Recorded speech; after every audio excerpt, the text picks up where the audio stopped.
Greetings, everybody. This is Winnie Wriggle, and welcome back to Edentech. We are in episode 7, I believe, today. It might be 8. Not sure. Nope, 7. It's 7. Yay. And we're in the nether starting out because I have stuff to show you that we have done while you were sleeping. And first up, one of the things I wanted to make sure we had, and we had the ability to do that, is basically infinite obsidian. I was tired of going and mining obsidian, and so the way we do that is first we need to gather lava from the nether. So this is one of my favorite setups when you have the mods available. There is a pump from Ranged Pumps, which works off a minimum amount of power. Our power source is using the extra utilities wireless grid power. So we had a couple of these left over, so it's serving the pump. We're also using the Ender storage tanks from Ender Storage. They are Ender tank, maybe? Can I spell? Yes, this. They're not a crazy expensive recipe. A couple of blaze rods, cauldron, 1 ender pearl, and some obsidian. And so we've made a pair of them. And one of the cool things about this mod is these tanks and the ender chests and the ender bag can all be color coded. And so in this case, I've made, so each of these 3 buttons can be colored differently. Their default is all white. I've made the middle one orange because lava. The pump is pumping lava 1 block at a time from underneath us. And the beauty of the ranged pump is that it's replacing each lava block with stone, which is wonderful. That saves us from lag, from terrible things in the nether. And then I'm going to use my /home to pop us home real quick and show you the other end of the setup. So the tanks are arranged in a pair. So think of them as like virtually connected to one another, as long as their colors are the same. And so here, this tank is also colored orange, white, orange, white. And so it is basically a mirror image of the tank in the nether. And so it is providing our igneous extruder from thermal expansion with lava. You need lava and water in order to make obsidian. And of course, in this case, I'm using the sink from Cooking for Blockheads with a simple fluid duct and servo from thermodynamics. You need the servo to pull the water out of the sink. And then it's just filling it up with water and lava plus a little power. Just to show you, I've done a little bit of prefab maintenance around the base. So I've run power from our power supply down both edges of the walls so that as we need to add more machines, we can do that very easily. I've done it on both sides. Because we'll also be adding machines here. Before we get everything moved into the big building that I have not finished cleaning out yet. Also, other changes while you were sleeping. I got another one of the Spectre coils from loot bags. So now we have 360 RF per tick going into an energy cell from thermal expansion. So I upgraded. Remember, we were using the energy batteries from Integrated Dynamics. It only held 5 million RF. This is a reinforced energy cell. So it's been upgraded twice from thermal expansion and it holds 18 million. I did empty the 5 million from the original battery into it so that we didn't waste any energy. And you may also notice I've done a little rearranging. I've kind of tucked our thermal expansion machines in a little closer. And I went ahead and upgraded the sag mill and the alloy smelter from Ender IO. That process is not hard. It's just a little bit complicated. So let me just show you the recipes really quick.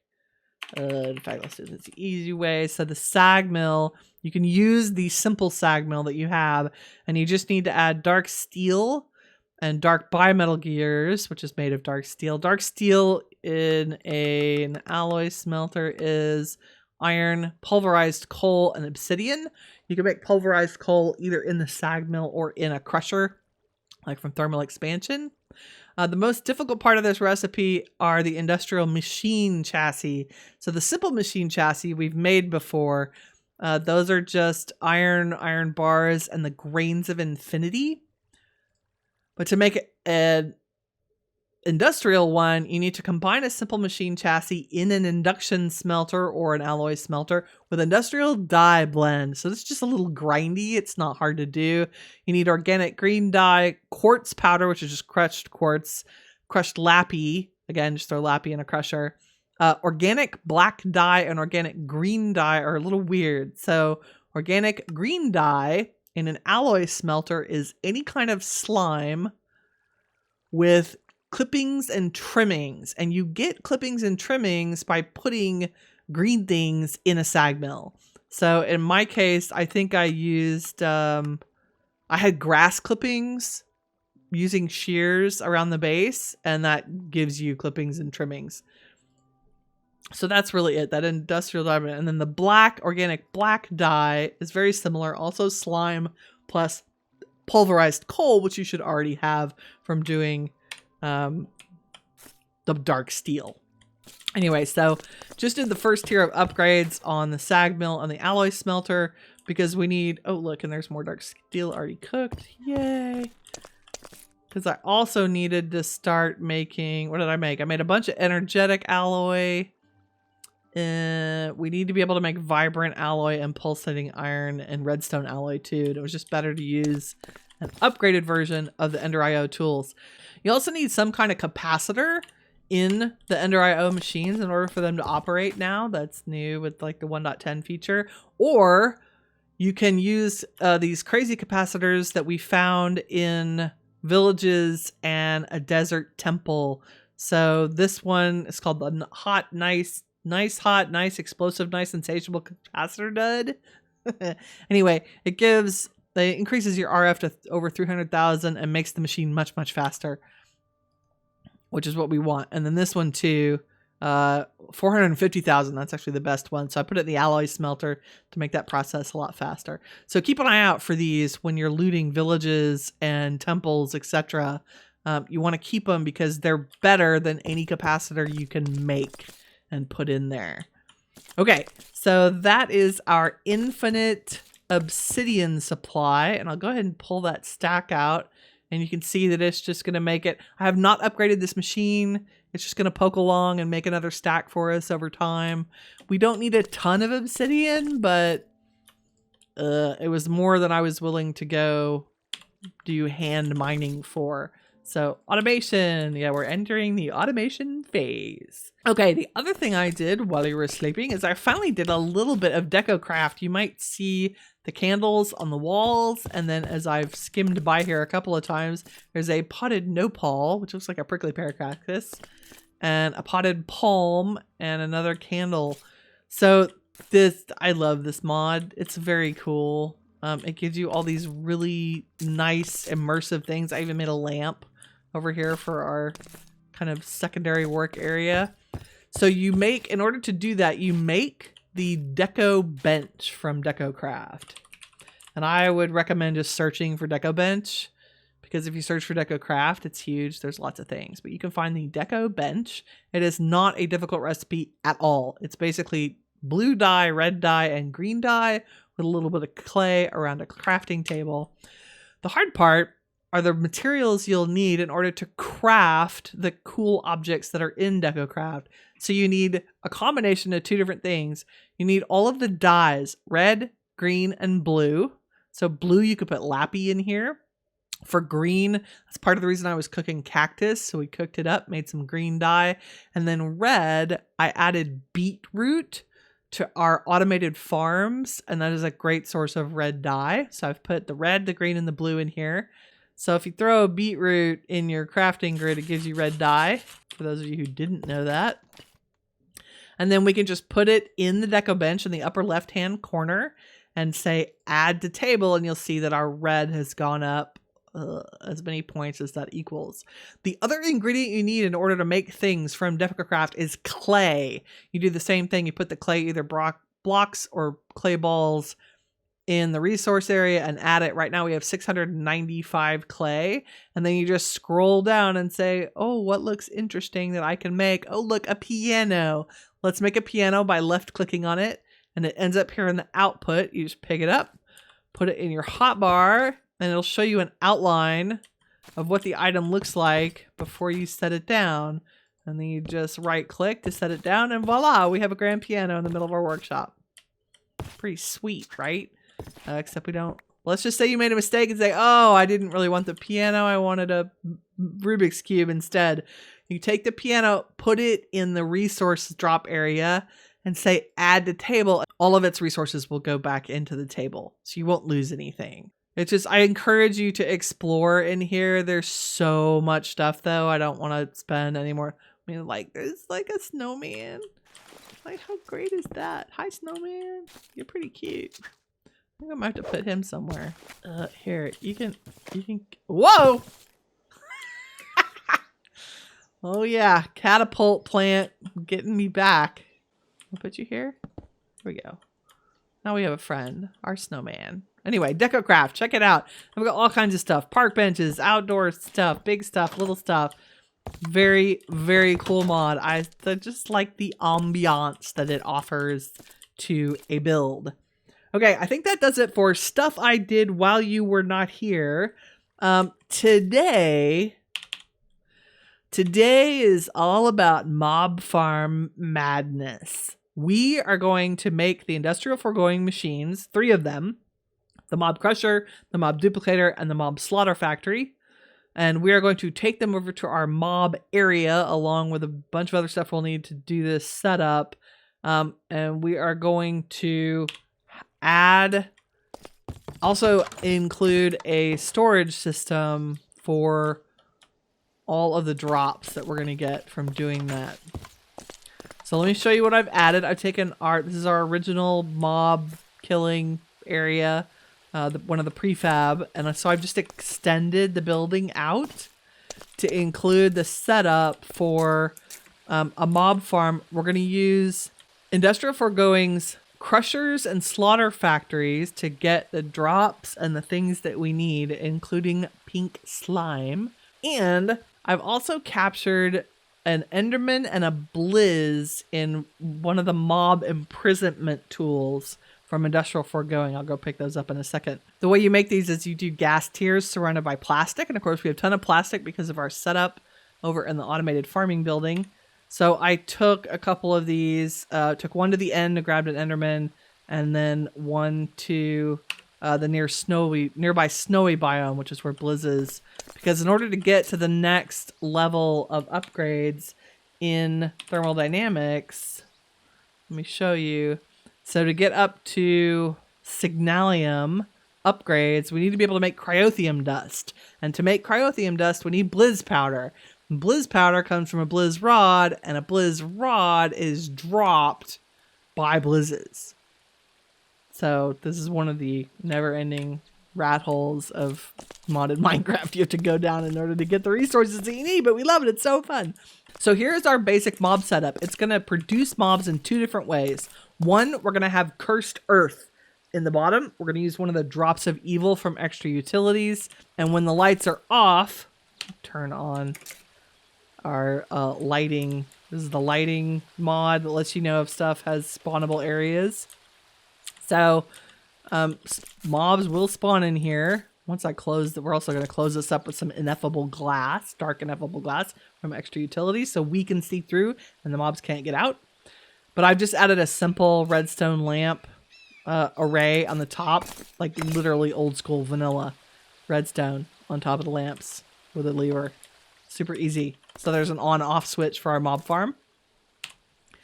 This is a 9x9, so inside is a 7x7 area. You can make it bigger if you want. I don't really see the need to go much bigger than this with most mob farms. If you leave them running for a while, you're going to get enough drops. You'll never be able to use all the resources that you get. I also have an area cleared out underneath. We're going to put the storage down here for the drops using a storage drawer system and prepare it to be hooked up to an RS. So this is not attractive. It's just a giant, what am I using? Soapstone, cobblestone, because I had a lot of it. So that is our basic mob setup. I'm going to go grab a bunch of the materials that we need to do this. And we'll go ahead, in fact, we'll go ahead and make the machines.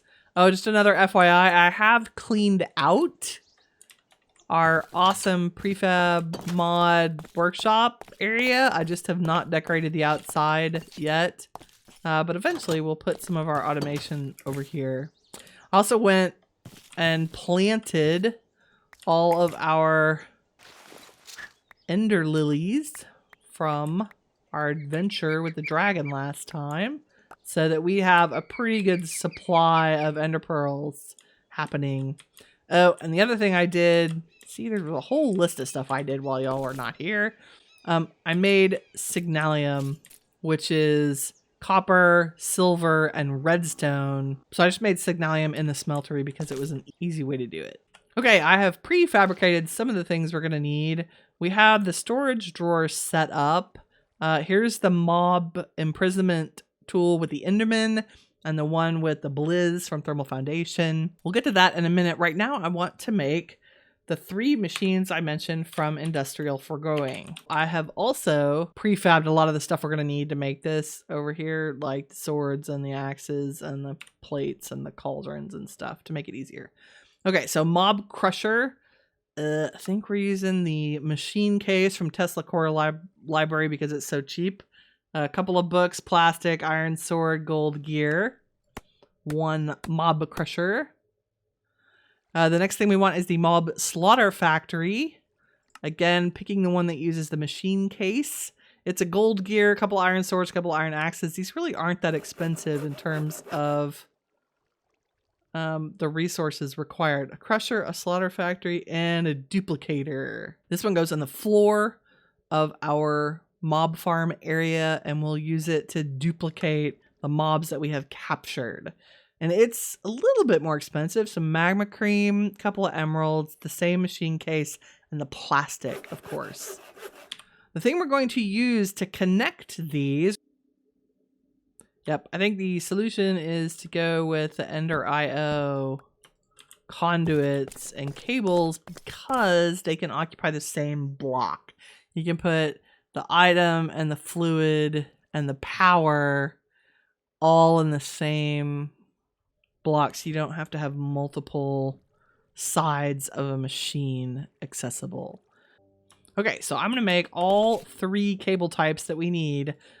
Okay, we have a stack of each type of conduit that we need from Ender IO, the energy, the item, and the fluid, because some of the machines produce fluid. Now we want a yet a wrench from Ender IO. It's actually a fairly easy recipe. We'll take a stone compound gear and 3 electrical steel ingots, which is, I believe, pulverized coal, silicon, and iron in our alloy smelter. So let me make a couple of these and I'll be right back. Okay, get yet a wrench using our electrical steel, because we will need this to control the energy conduits to help us configure those. The other thing we're going to need are barrels for the fluid, some kind of container. I'm going to use, sorry, not barrels, drums. I'm going to use the drums, iron drums from Extra Utilities, because they're not that expensive. They're a cauldron, a weighted pressure plate, and some iron ingots. And I think I have enough for 3 of them. The things that are going to come out of our Mob Slaughter Factory and Mob Crusher are pink slime, liquid meat, and basically the equivalent of XP. And so we're going to want a place to store all those.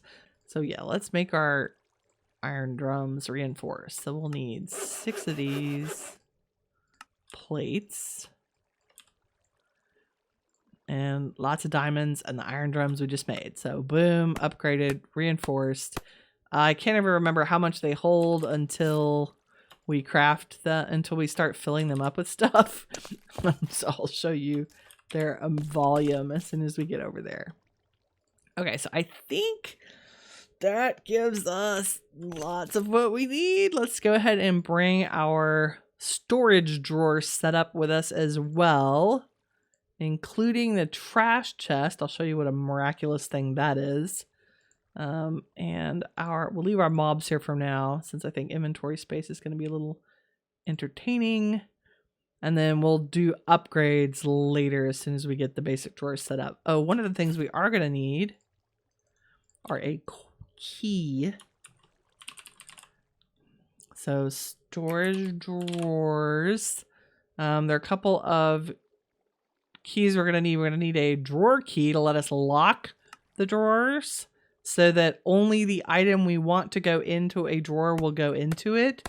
Very, very important when you're doing a setup for mass storage for a mob farm. Lock all your drawers first and then decide what you're going to put in storage.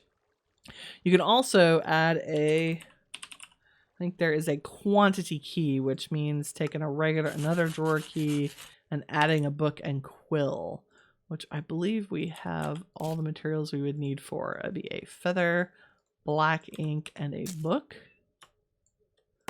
Gives us a book and quill. And now we'll be able to see how much is in our storage drawers. Okay, so here we go over to our mob farm area. Okay, I had to empower some more diamantine crystal from Actually Editions because I was struggling with how to get power over to the mob area without having to run cables underground forever, and thought I would showcase one of the cool things from Actually Editions called the Phantom Energy Face. In order for this to work, as far away as that mob farm is, we're going to need to extend its range. And the way you do that is with a phantom booster. And we're going to need 3 phantom boosters. 3 of those. We should be able to make 3 phantom boosters. Yay! And so what we're going to do is this block is going to pretend to be this energy cell. Okay? So we're going to tell it to pretend to be that energy cell across the map. So this should be very cool. And once we set it down, I'll move it later probably to clean it up, but I want to show you how this works. Because we need some power to do the stuff we need to do. So for right now, unattractively, I'm just going to chuck it in the middle of the room. And we'll just walk around it. It'll be fine. So this is our, right now it says, you can see there's the text in the middle of the screen that says range 16. In fact, not the middle. We need to move it maybe 1 block back because it's going to have the big sticky uppy things on them. So if we add an energy booster, now its range is 32. Add another one, its range is 64, and add one more, we get, 128 is this max range, which is good. 60, I think it's probably somewhere between 64 and 128. And it says it's not connected to anything. So what we want to do is shift, right click the target block. So we're going to go back over to our workshop. And basically, you're just saving the XYZ coordinate for the block you want it to pretend to be. So we shift, right click. Phantom connector says block stored to this connector. And then we'll run it over here and we'll say, please pretend to be this power source. There we go. The connector block is an energy cell. Connection is fine and working. So now this phantom energy phase thinks that it is that energy cell over there. So we can pull energy from that block right here. So it's basically wireless energy. Does that make sense? And there are other wireless energy options in the pack as well, but I thought I would show off the one from Actually Editions since we have the ability to empower things. And that makes it pretty easy. And then you always want to kind of keep your phantom connector on you as a tool, just like your Yeta wrench. Okay, let's do a little bit of setup here. I don't know that I have enough room to do all this in here, but we're going to make a good faith effort. So we have our mob duplicator up top. We want to connect a lot of stuff to it. We're going to start with power. So power conduits. There it goes. Okay. Okay, now, okay, the duplicator does not need items, but it does need fluid. So the way that works is see how I can set the fluid pipes right next to the power, which is super awesome. Okay, and you can switch between here's the fluid, there's the power. They're both on insert. And they're both always active. Yes, we always want power and we always want fluid. That's good. Let's put our 3 barrels here. Boom, boom, boop, boom. Put our other 2 machines. Our mob crusher goes up here at the front. Items are actually going to go out of that one. And then my mob slaughter factory is going to go here at the side. Phew. Okay. And then items are also coming down. So now we're going to use our item conduit. Also coming out of... I hope I can get in there. Yes, I can. It's just gonna tuck itself in the back. I do one there. We want the items to go here. And I think we'll run it right into the back of a drawer controller. So it's gonna be insert, not extract. Oh, and we're gonna put our chest filter on here as well. Sorry, trash can. Since a trash can chest from Extra Utilities, these things are awesome. Because they let you kind of hang on to stuff as it comes through. And then as long as at least one drawer is touching...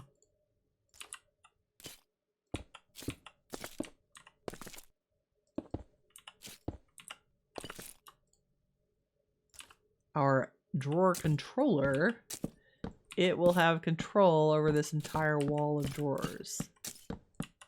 Where we're gonna oop, accidentally.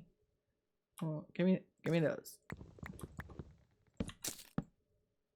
I chose birch because they're pretty. And if we need to expand this, we will. But most importantly, right now, we're gonna lock all the drawers. Now you can lock them individually. See that little key that shows up when I right-clicked it with the key? Or, if our setup is right, when we right-click the storage drawer controller, they all lock, which is what we want. And then we're also going to use our quantity key, right-click the drawer controller, and that way when there's items in there, it'll tell us how much is in there. Now, wouldn't it be nice if we could get in and out of this mob farm without having a door or drawer or something that messes up our lighting? We're actually going to go make... ineffable glass from Extra Utilities. Dark ineffable glass from Extra Utilities. Make a moonstone with a diamond surrounded by our lunar reactive dust. And then we put that in the middle of our dark glass.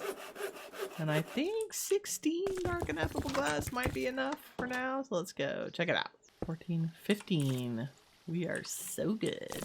Okay, now that's awesome. When we turn this off and turn on our light level overlay, you can see that every block in there is spawnable because it's that dark, which is great. And we can just walk in.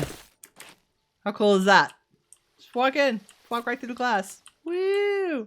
Isn't that nice? Okay, so that makes our life a lot easier. I think it's probably time to give this a test run. Everything has power. Let's start with a mob crusher. Oh, we need to make sure the range is. I forgot the range. Okay, so you can see the working area for the mob crusher right now is just the 1 block by 3 block area in front of this. So we need to expand that to be 7 by 7. So let's go make some tier 2 upgrades, I think, for all of our Industrial Foregoing machines. Put the range add-on in, show the range. That's it. It will spawn this light blue. I'm sorry, it will kill anything inside this light blue area, which is exactly what we want. And then let's do the same thing for our mob slaughter factory. Show its range. Yep, also the same 7 by 7 area.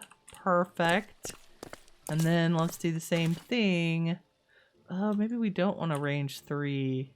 Do we want it to produce mobs in the whole area? I guess that's alright.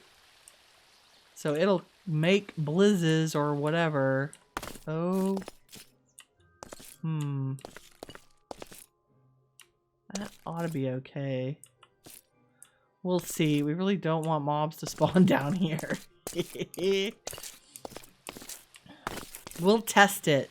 Alright, I guess it's time to put this to the test with starting with the basic mob producing item, which is a drop of evil. The drop of evil, when put on dirt, makes cursed earth. And that will spawn, in low enough light levels, it will spawn mobs for us. No matter what else is going on, even if you have mob restrictions, you have those mega torches, etc. If I'm standing right here, stuff will still spawn. So let's turn off the lights. Well, first of all, let's turn on our mob crusher, because we do want to actually kill anything that spawns.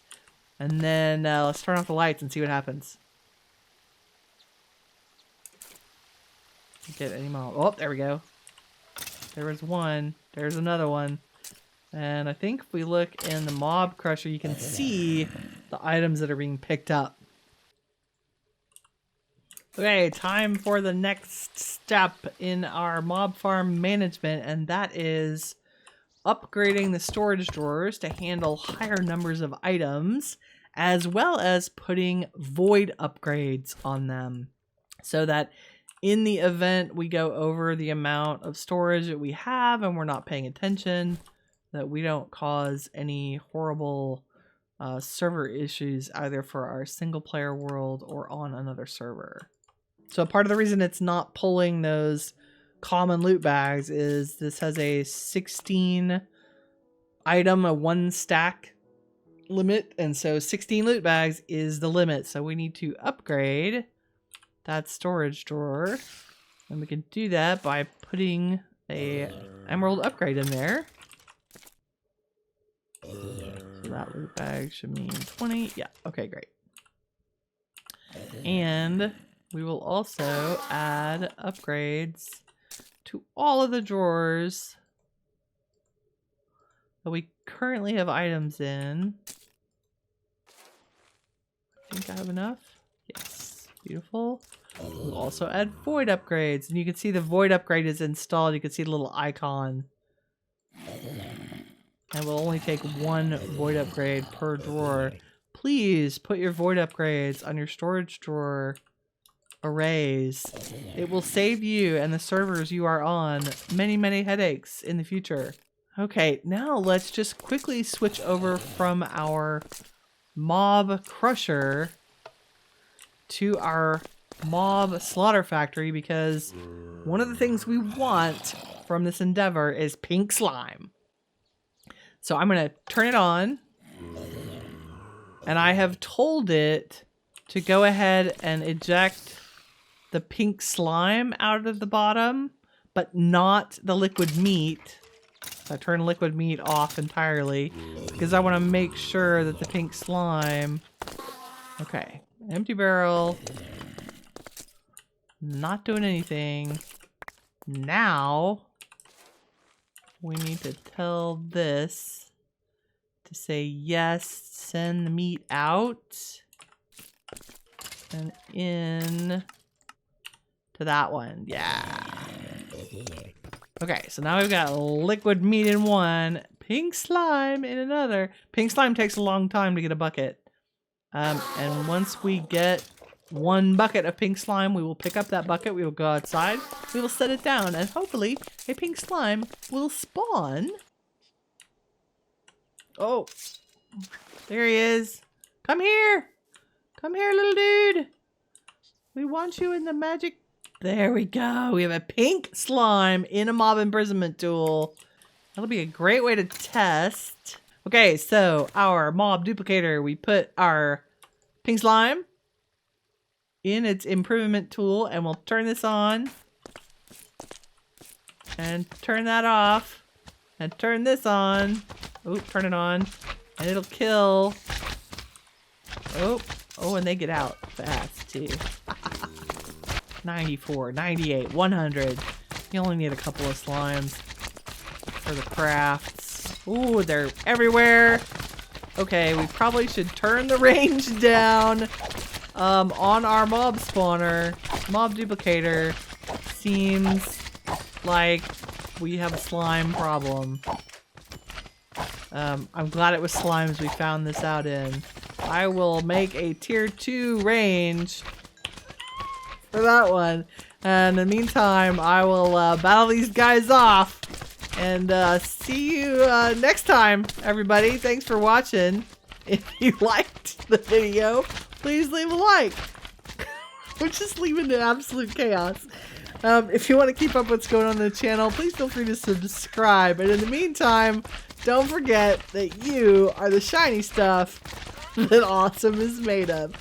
Guys, this is crazy. Okay, take care. Bye-bye.